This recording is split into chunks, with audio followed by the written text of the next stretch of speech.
안녕하세요. 경제금융부 권순우 기자입니다. 제가 오늘 준비한 주제는 계좌 이동제입니다. 올해 7월 1일부터 시행이 된 서비스인데요. 한 계좌에서 다른 계좌를 개설을 하게 되면 거기에 딸려있던 자동이체 계약들이 한 번에 이동되는 서비스입니다. 어떤 서비스인지 제가 직접 해보겠습니다. 첫 화면에 자동이체 조회 해지하기 버튼이 있고 그 주민번호와 공인증서로 로그인을 합니다. 회원가입이 따로 필요하진 않습니다. 저는 주거래은행이 국민은행인데 16건의 자동이체가 있네요. 신한은행은 제가 안 쓰는 통장인데 제가 학교 다닐 때 조흥은행 통장을 썼었는데 그게 신한은행으로 바뀌었네요. 그거 잊어버리고 있었던 건데 그거 해지해야 되겠습니다. 저는 이번에 계좌 이동제를 취재하면서 사람들이 얼마나 은행의 충성도가 높은지에 대해서 보고서 깜짝 놀랐습니다. 현재 계좌 기준으로 해서 1위 업체는 국민은행인데요. 그 점유율이 23%입니다. 2위 은행은 신한은행인데 13%입니다. 국민은행이나 신한은행이나 별반 차이가 없는 것 같은데 점유율 차이는 엄청나게 크게 났습니다. 그런데 작년에 국민은행에 고객 돈을 은행 직원이 횡령을 하기도 하고 CEO가 지주회장하고 은행장이 붙어 싸우기도 하고 이렇게 난리 부르스가 나는 상황에서도 시장 점유율은 22.8%, 0.2%포인트밖에 차이가 안 났습니다.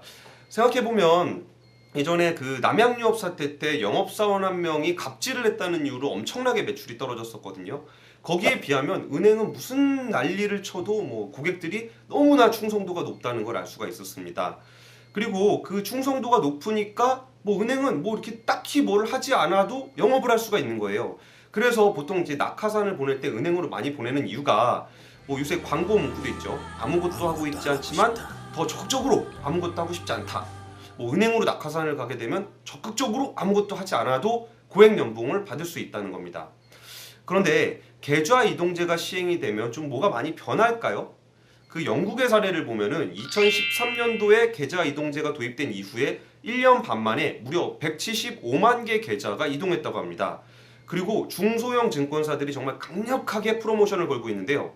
할리팩스 같은 경우에는 신규로 고객이 가입을 하게 되면 통장에 일시금으로 15만 원을 그대로 꽂아줬다고 합니다. 그러니까 정말 치열한 경쟁이 이루어졌겠죠. 제가 얼마 전에 그 인터넷을 KT에서 SK로 바꿨는데 무려 40만 원이나 되는 사은품을 주더라고요.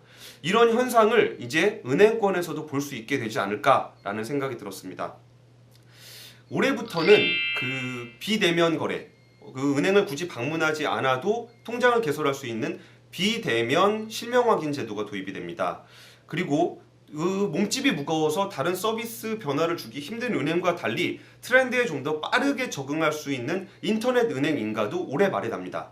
그렇게 되면 지금까지 은행에 앉아서 에어컨 빵빵한 데 앉아가지고 좀 편하게 영업하던 은행들의 영업 행태는 더 이상 유지가 되지 않을 것 같습니다. 그리고 고객들도 좀 더 나은 서비스를 제공하는 회사들을 좀 더 빠르게 찾아다닐수록 은행들의 경쟁은 더 치열해지고 그럴수록 고객들은 좀 더 높은 금리와 더 나은 금융 서비스를 받을 수 있는 환경이 조성되지 않을까 하는 기대감이 듭니다. 지금까지 경제금융부의 권순우 기자였습니다.